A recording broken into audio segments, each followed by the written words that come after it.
So welcome, I'm Dr. Barry Taylor, and thank you so much. Good to be with you. I'm going to speak for, 10, 15 minutes and then open it up for questions. Then I've got everybody's email, and I will send you a protocol guide and some tips and articles that I've put together. Most of you, I think, have read my book. A little background. I was very, very sick growing up as a kid, very, very overweight. When I was in college getting a degree for comparative religion, I met a man who was an MD, ND, got his medical degree in 1930 and his naturopathic degree in 1932. I started seeing him in 1970 and suffering from severe headaches most of my life, being extremely overweight, having chronic strep many, many times, almost left back 4 years in junior high and high school because I had strep with 105 fever a lot. He built me up for a year, and then the second year said, would you like to take the next step? I said, sure. He said, okay, how about 1 day a week not eating? I said, sure. Next year he said, okay, how about next step? And I said, sure. He said, 1 day a week and 3 days a month. Then after that, he said, all right, you ready for the next step? It was our 4th year of working together. I said, sure. And I did every Monday, 3 days a month, and a minimum of 2 weeks every quarter around the equinox. I did some form of not eating, mostly juicing. So instead of going to divinity school, I went to naturopathic school, having an enormous amount of personal experience in the world of fasting. Read a book by Pavo Arola called Getting Well Again, 1972, where he talked about systematic undereating. And that was something that really made sense to me, given what the physical, mental, emotional, spiritual things that I went through working with Dr. Balat. And then when I was in the middle of nowhere in Wichita, Kansas, in my first 2 years of naturopathic school, we had a lot of speakers from all over the world come and speak to us. And one was a woman named Charlotte Holmes. Charlotte was an MD. She was in her late 80s. Her husband was a chiropractor who was 94. He was quite a pistol. He used to put cayenne pepper in his eye, swore it got rid of his cataracts. Oh my goodness. And although I'm not a Seventh-day Adventist, she and I bonded, although she was sure I was going to hell for all the meditation and all the yoga I was doing. And I spent time with her in her farm in Arkansas, a place called Shiloh Farms, wonderful cookbook that you still, I think, can get. It's a very, very vegetarian cookbook called 10 Talents. And I got up in the morning, 3:30, 4 o'clock for many, many, many days with Charlotte. People were there from all over the world, mostly Seventh-day Adventists, a few not. And Charlotte was so radical, she got kicked out of the Seventh-day Adventist church. And she had an organic farm, very, very, very large. And the backbone of what she did was people getting up, milk the cows. She and I did a lot. As she chastised me for doing yoga and meditation. We would do some kind of Bible work, which was fine by me.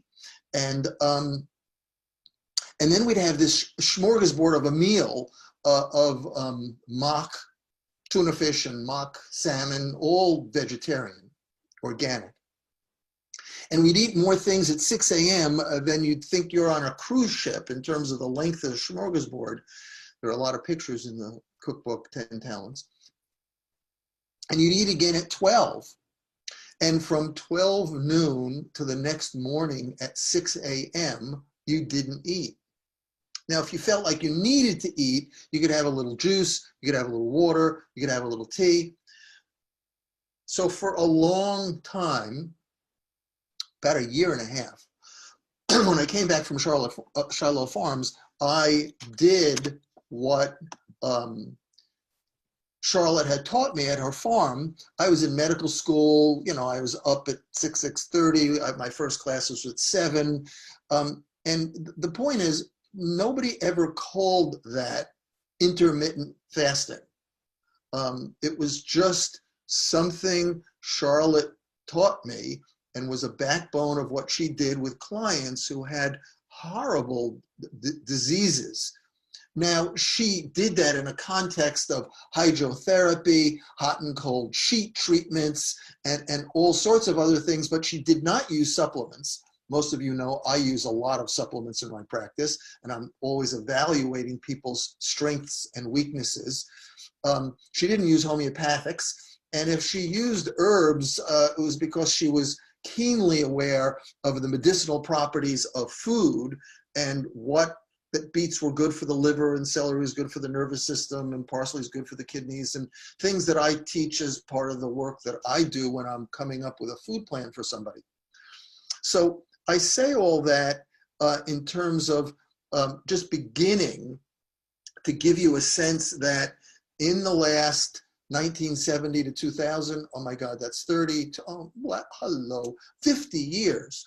I have a fair amount of experience in the distinctions of fasting, which is not eating, intermittent fasting, which I defined for you as prescribed times of not eating. It's different than fasting.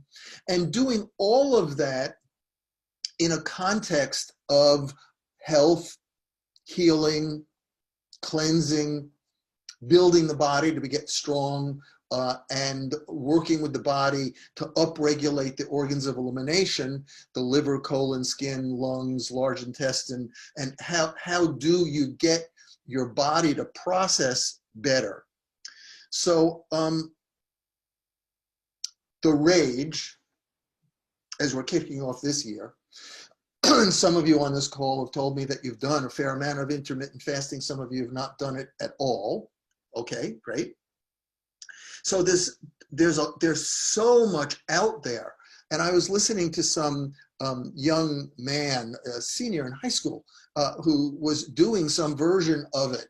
And he was drinking coffee, and then as I read articles, and there were protocols, oh, you can drink coffee, and ate pizza, and ate, there wasn't any real focus on what to eat, because in fact, it's important for you to realize that the concept that's been really promoted, that's out there, and I've cherry-picked a couple of what I think are the better articles to include in the communication that I'm going to send to you, is that intermittent fasting is really not a diet. Intermittent fasting is more of a pattern of eating in terms of taking certain periods of time that you don't eat. And it's being marketed or promoted when you hear about it in chat rooms and people, you know, writing about it, that it's kind of in the face, if you would,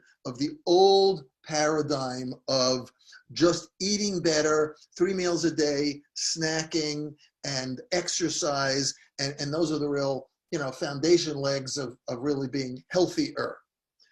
Well, Dr. Michael Mosley, who I'll give you a footnote in what I'm going to send you in Eat Fast, Live Longer, his book called The Fast Diet.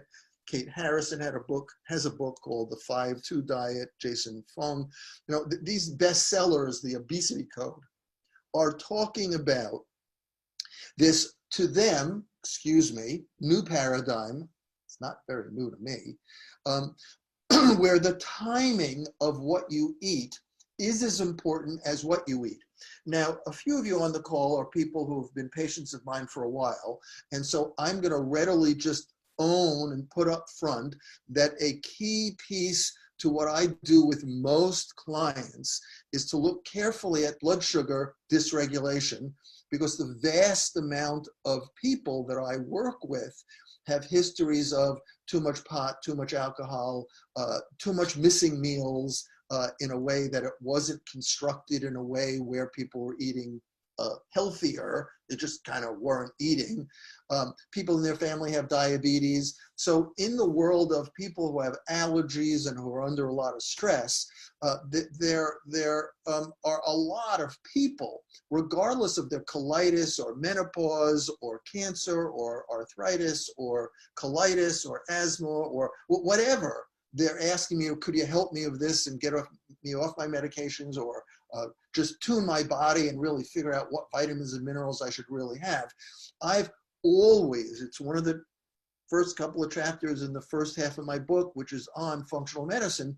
I've always had a lot of respect for stabilizing blood sugar, because if blood sugar is not stable, then you're living on fumes, mild, moderately, and for a lot of people, since they've been living on fumes for years, they have some kind of adrenal overload.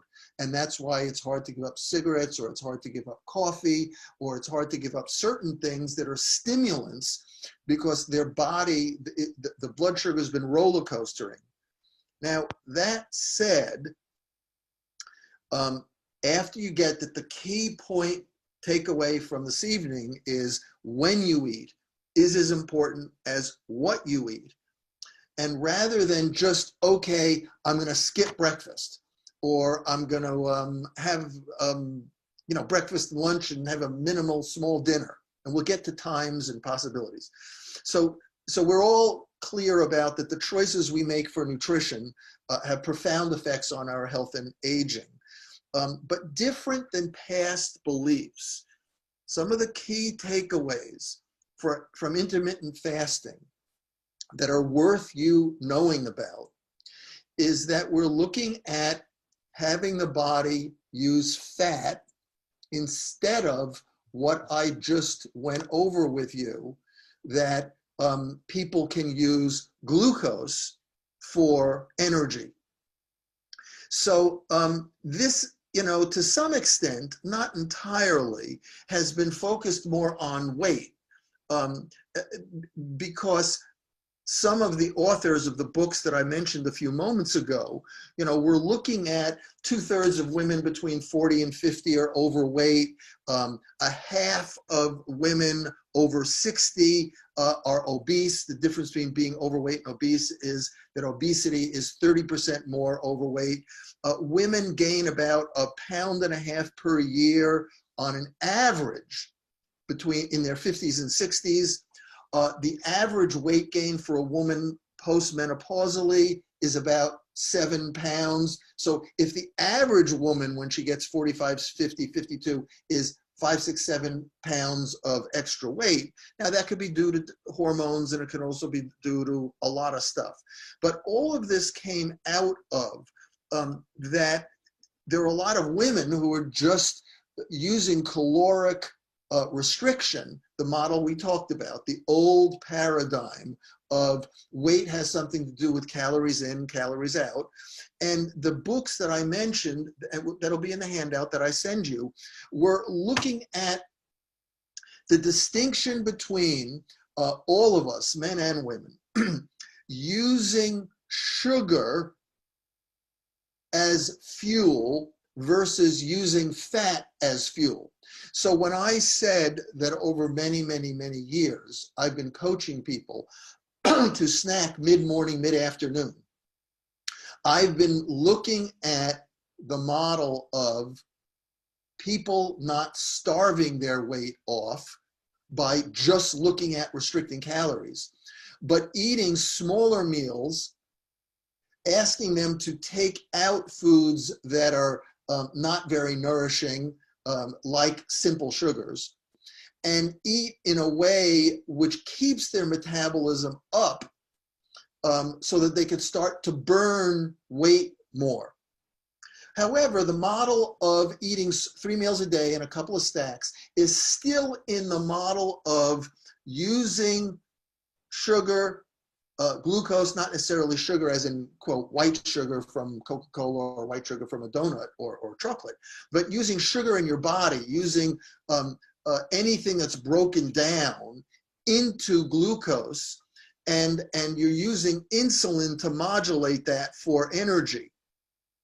And a lot of those people not all, but many of them would notice dips in their energy, and their inflammation still maintains. And most importantly, as many of you know who work closely with me, I use my super vegan protein drink in a lot of ways, so that people are not hungry and not hangry. So the distinction, second takeaway, first is timing is critical.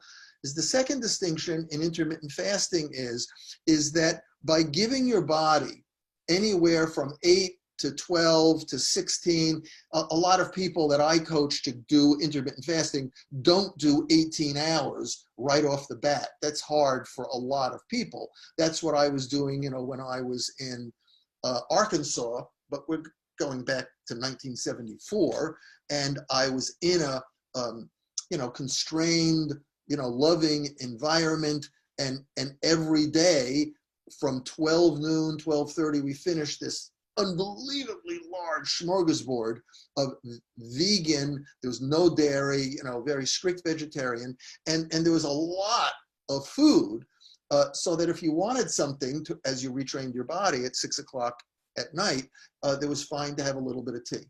So in intermittent fasting, most people, oh, by the way, that's not very socially convenient.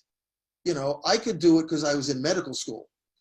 But for most people, the question is, if you're going to start to see an experiment, which third takeaway that I'll give you in the handout is, if you're going to do this, you need to do it for a minimum of 4 to 6 weeks to see if it's got value for you.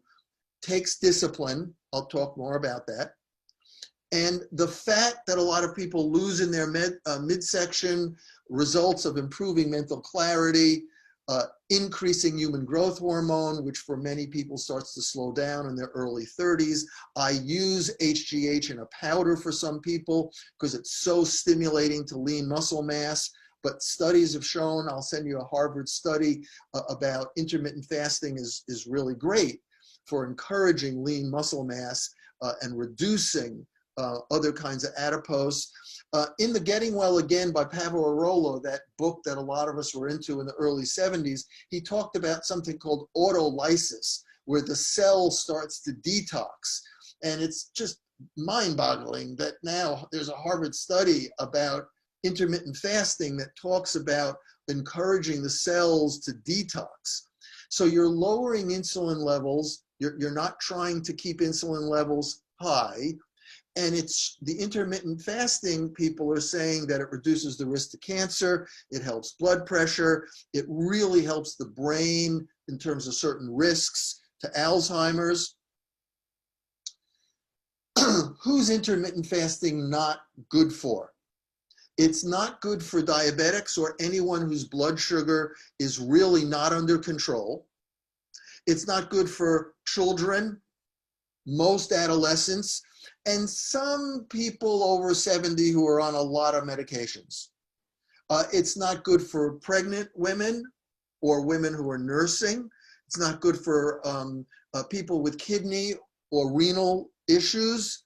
Certainly not good for anorexia, binge eating, or any kind of eating disorders. A few of you have done my Love Your Body program, and you know that I deal with issues of trust and forgiveness and deal with issues of compassion in terms of having people really look at honoring and respecting what they eat. And just to have people, I posted something on, I will not say, a group psychological Facebook page that this free webinar was available. And a number of the therapists were like, take this off. This is terrible for people. This triggers all of my parts about not eating. Oh my God, those were therapists. I took it down. There's some really great stuff that's now been looked at by medical people about the positive effects of intermittent fasting physically. And I would be mindful for all of us in terms of you have a friend or you or read somebody, that if somebody is a normal person or a little bit more normal, and they use food as their drug of choice. So they don't abuse alcohol, and they don't abuse sex, and they don't abuse buying, and they don't use drugs other than maybe a little recreationally. But they do use food as their drug of choice. Then, you know, I would not recommend intermittent fasting to them, because one of the things that I do in Love Your Body programs is I'm having people explore, reinvent their relationship with food. And even when people are eating a lot of vegetables or a lot of vegetables and brown rice in a context that I'm providing, it's common for people to have some sense of deprivation. That's common. And that suggests how psychologically dependent most of us are on food. And so to do something radical like intermittent fasting, you want to start with 8 or 9 or 10 hours of giving your body a rest and not eating, and working up to maybe 12, 13, 14, 16 hours of eating. Here are some things that I'm going to include in what I send you. I'll speak for a few more moments, and then I'll take everybody off mute and see if you have any questions. If you do, I'll answer them. And if not, I will wish you a wonderful night. 1, while you're doing intermittent fasting, it makes sense to me to avoid sugar, avoid refined grains, white flours, eat a lot of fruits and vegetables and beans and lentils and grains, a lot of clean protein. So again, in the work that I'm doing, it's not never have a pizza, never have a cheeseburger, never have bacon, never have a cup of coffee. It's just not how I work.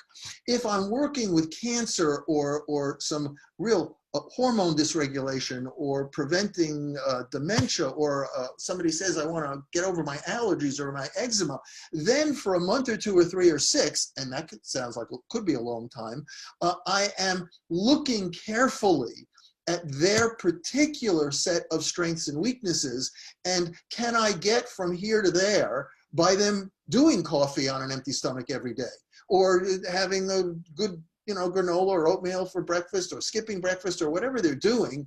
And, you know, is dairy going to create more inflammation for them or not?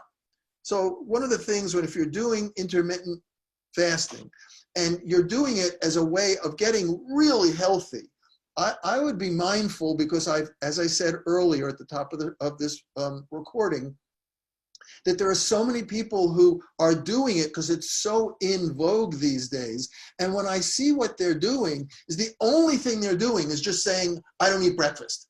And then by the time they eat lunch and the time when they eat dinner, okay, that works from dinner at 6 or 7 to the next morning breakfast, that's 12 hours. And they're consistently now giving themselves permission to not eat breakfast or to have a cup of coffee, because a lot of the literature out there says you can have coffee. I'm suggesting that you can use intermittent fasting and even get bonuses by allowing your body to also eat really healthy, more of a Mediterranean style food plan. 2, you're letting your body burn fat between the meals. So you're not snacking. And it's important that you be active throughout the day. So you're limiting 3, the hours of the day that you eat. Most people I've spoken to, most of the reading, it seems that since dinner is such a social time for most people, that it's easy for people to miss breakfast. But again, what I did way back in the early 70s is I ate a huge meal at 6. Oh my goodness. And a really big lunch. And then I had a cup of tea, or I had a glass of juice, maybe a protein drink. So a couple of key points, and then we'll open it up to questions. One of the things that this is very important about, remember, is that you're not going to be using glucose and stimulating insulin for energy. You're wanting to burn fat. Therefore, if you are going to snack, you must be extremely careful what you snack on, and especially, and this is something I've taught not for 20, 25, but 30, 35 years. I graduated naturopathic school in 1978, opened up my clinic here in Boston in 1980 after practicing in Boulder and San Francisco. So I've been back here in Boston since 1980, that's 40 years, is I've been encouraging people to not eat at 8, 9, 10, 11 o'clock at night. The later you eat, the more that food just kind of sits on you. So if you're going to do any kind of intermittent fasting, even if you're not going to do intermittent fasting, the earlier you have dinner, the bigger your lunch is, and the less you have for dinner, even if you're not going to do intermittent fasting, the healthier you're going to be. I know that doesn't play well in LA when I visit my brother, who's a well-known Hollywood movie producer, because, you know, he accommodates me when we go out to dinner at 6:30, so I can eat by 7 and be done by 8. That's late for me. And it's always staggering when we're done at 9, 9:30, the lines out the door of people who aren't even going to order before 10. And they have to wake up and have coffee or cigarettes or stimulants because so much of their energy does not go into nervous system regeneration. So much of their energy when they're sleeping goes into digesting. So that's crosses the line whether you're going to do intermittent fasting or you're just going to eat healthier, eat less later in the day. What I wanted you to know is of the not dozens, but hundreds of people that I have coached in this world of systematic undereating, whether they're doing 8, 10, 12, 16 hours called intermittent fasting, or they're not, is that I have for years found, and it's based on what I did with Dr. Balat in 1968, 69, 1970 when I was working with him, of different kinds of very, very high quality, let's call them medical foods, because the distinctions of when you go into certain drugstores, won't mention a name, or certain health food stores, won't mention a name, and you see tubs and tubs and tubs and tubs of protein shakes. The variety of them is, a Kia is not a Bentley, and a Ford is not a Rolls Royce. So just because it's a tub and just because it's got a powder in it doesn't mean that they all work in your body in the same way.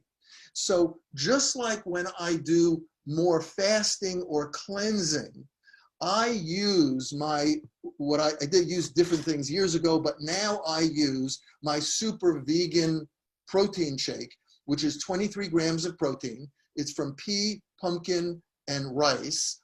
It's highly absorbable, meaning it demands very, very, very, very little of your insulin to digest it.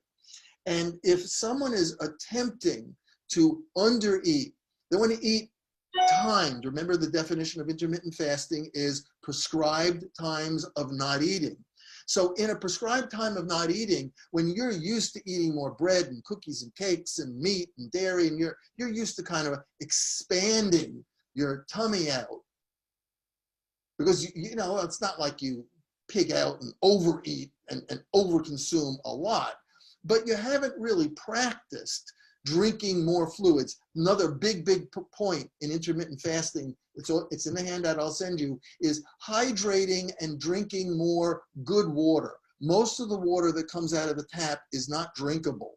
So I talk to people about really good drinking water, and that doesn't mean buying more water at your health food store in plastic bottles. That's horrible for the environment. Those bottles are made with oil, and then we throw them in a landfill, and that's a different conversation. Maybe we'll do a webinar on.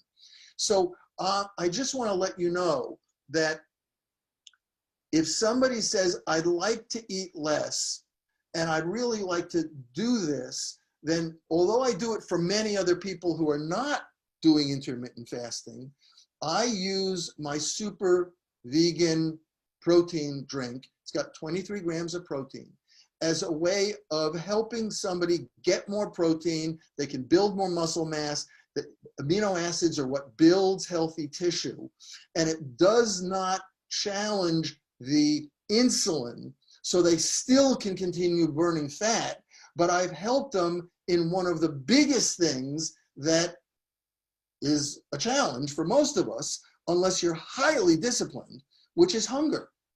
So there's more of that in the handout.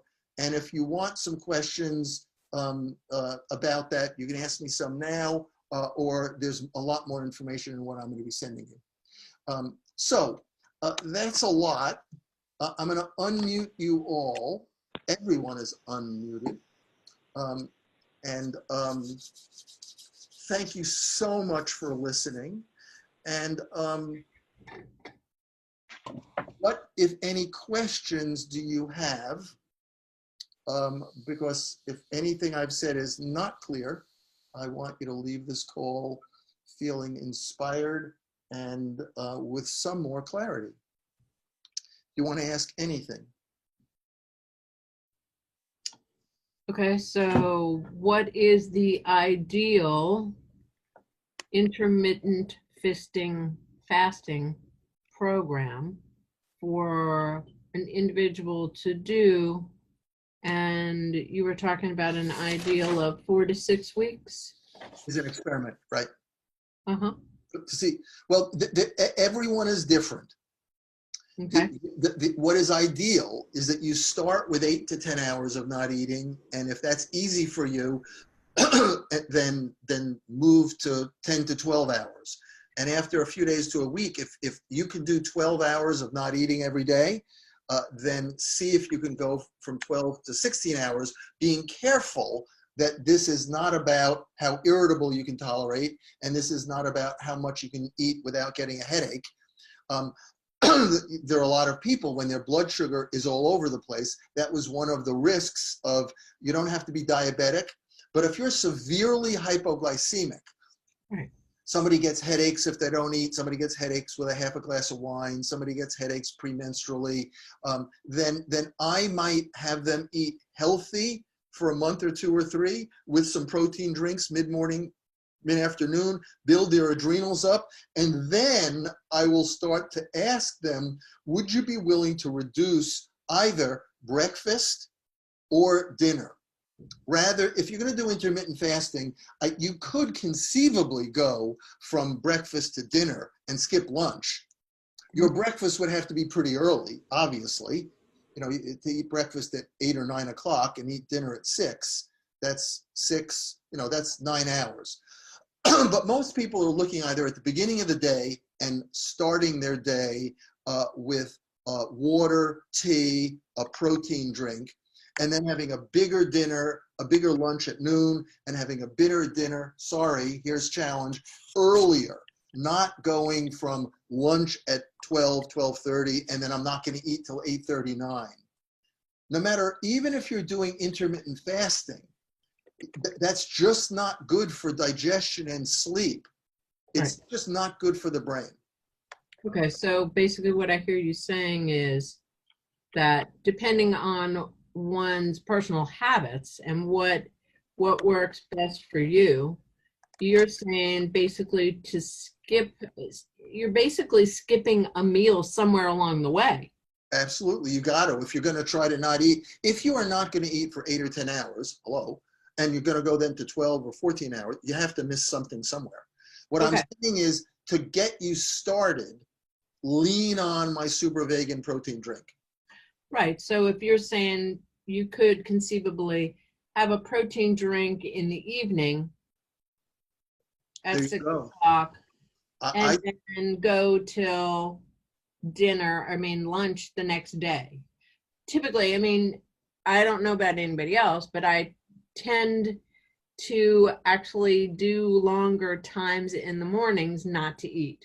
I typically don't eat until 10:30 or 11 anyway. So it's kind of like. So here's the thing that I've noticed with my body the last 50 years, is that sometimes if I missed breakfast, and actually this gorgeous male human being, when I was in naturopathic medical school, came to me. And I had a lot of experience when I went to naturopathic school, way more than anybody in my class.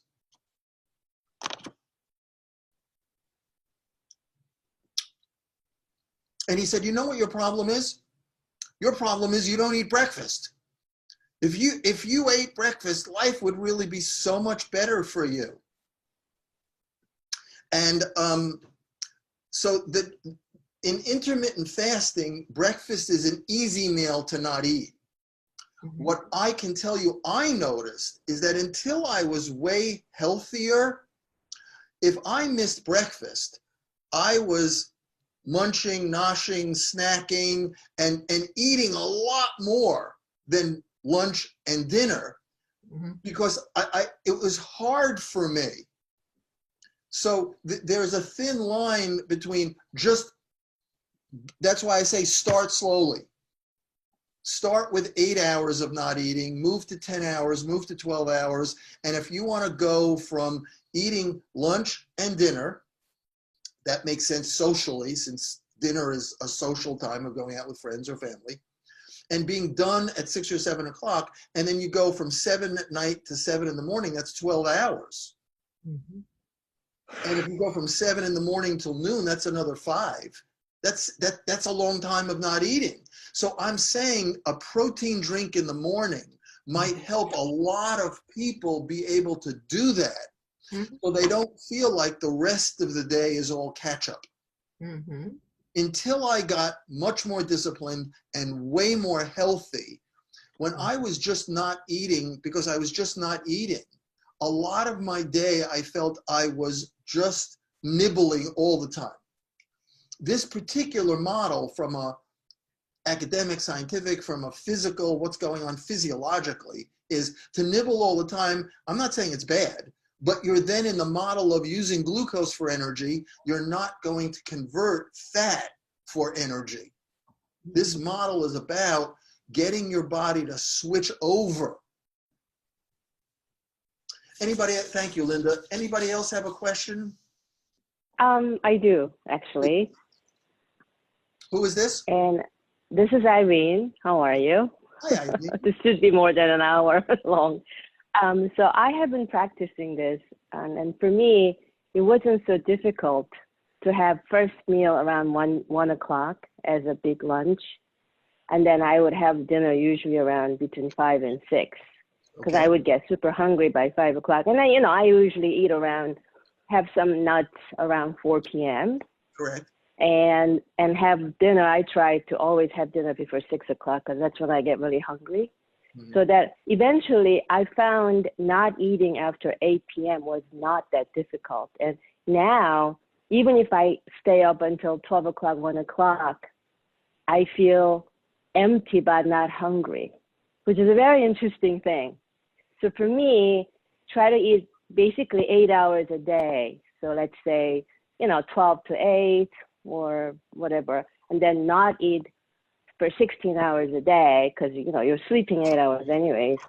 So that's not, for me, I've gotten now used to it. So right.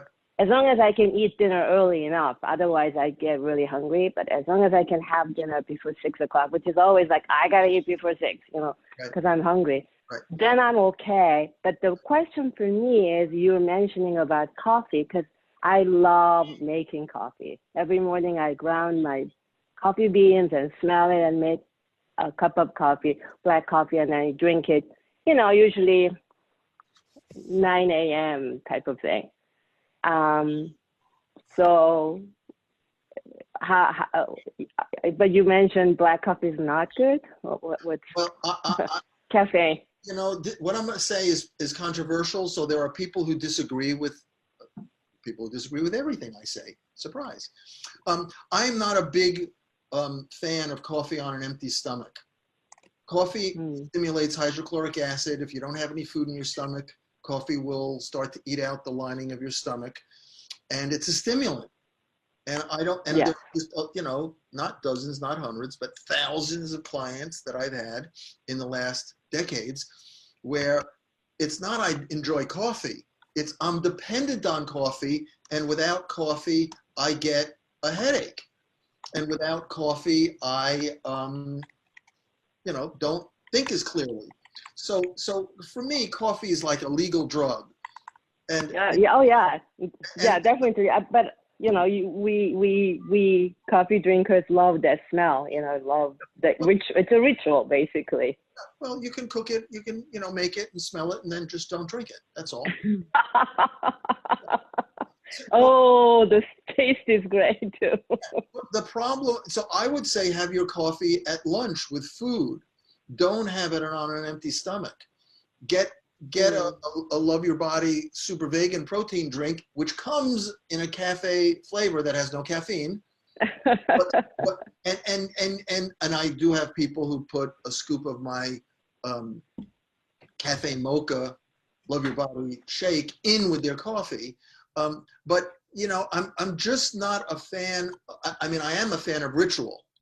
I think our culture is devoid of rituals, but I'm not a fan on the psychological and physical dependence, which is different than water, which is different than I am psychologically and physically dependent on air, definitely, where there's a lot of stuff about, you know, I'm just into as much as possible people getting to choice and preference. Like if they have something, they'd be fine.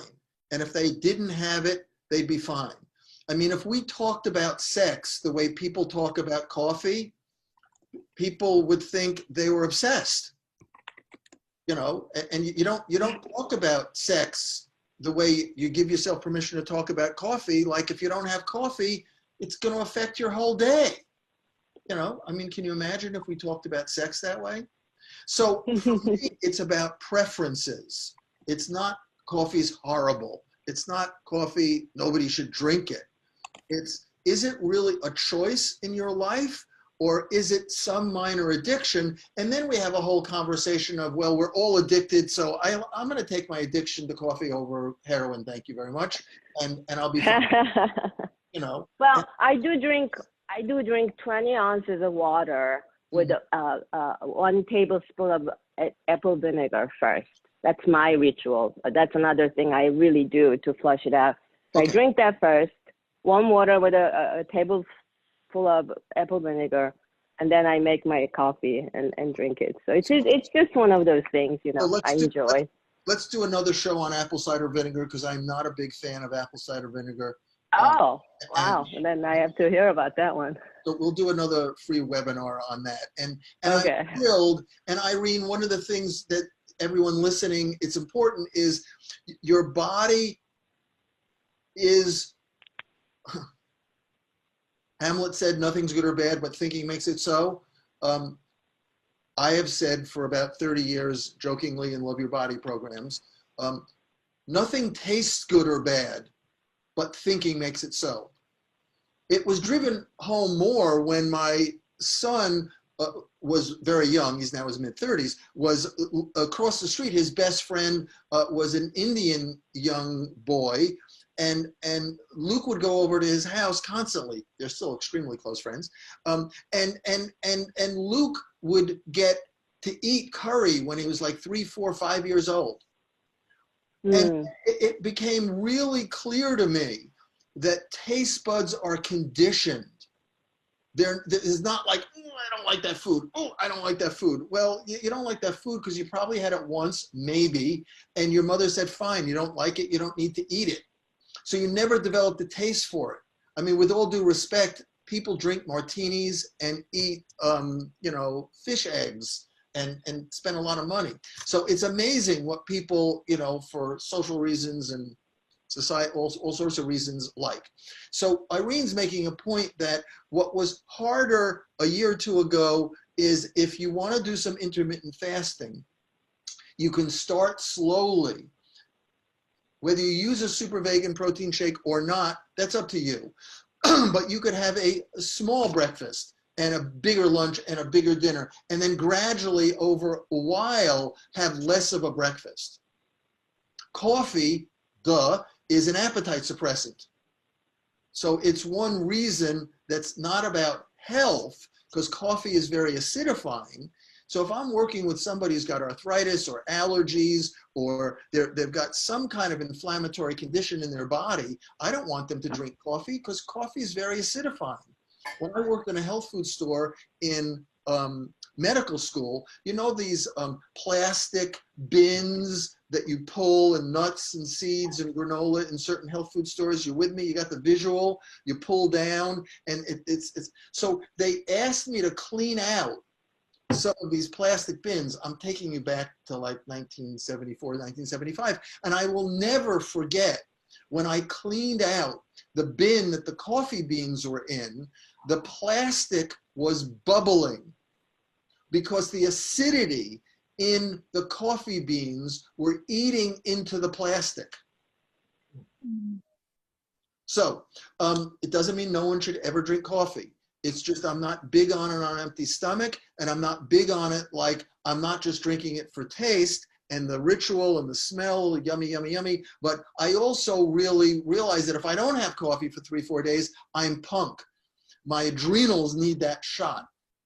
And then there are a lot of people I speak to who have mild, moderate, or very significant, what's called adrenal overload. There's a chapter in the first part of my book. They don't have adrenal disease. They don't have Addison's or Cushing's disease, but their adrenals are not working anywhere near as much as they could, and that's one of the functions.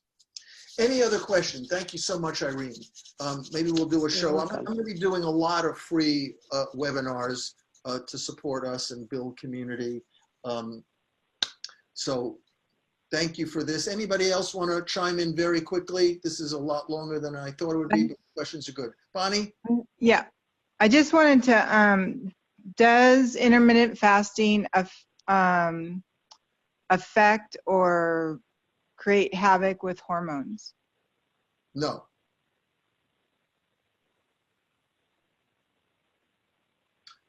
If you mean sex hormones like estrogen and progesterone, no. If you mean if somebody was severely adrenal depleted, they'd suffered from a lot of stress and a lot of allergies and a lot of chronic infections, and some of their symptoms are very stress related. So their adrenals are, quote, not online. And I'm needing to give them B vitamins or an adrenal supplement that I use. And now all of a sudden, they're not going to eat, and because the blood sugar is going to be down by not eating, then I might need to start them more slowly. So again, it comes back to blood sugar stability. Yes, yeah. But if somebody's not been under a lot of stress, not been under a lot of allergies, not been under a lot of chronic infections, and they don't get tired late in the afternoon, their hair's not thinning or falling out, bright light doesn't bother them, you know, they just feel like they've got a good amount of energy, then I wouldn't have a concern of them starting intermittent fasting. But if somebody's got a big energy concern, then I might start them more slowly. I'd certainly use either a B supplement or an adrenal supplement or my super vegan protein, something. Okay. Okay.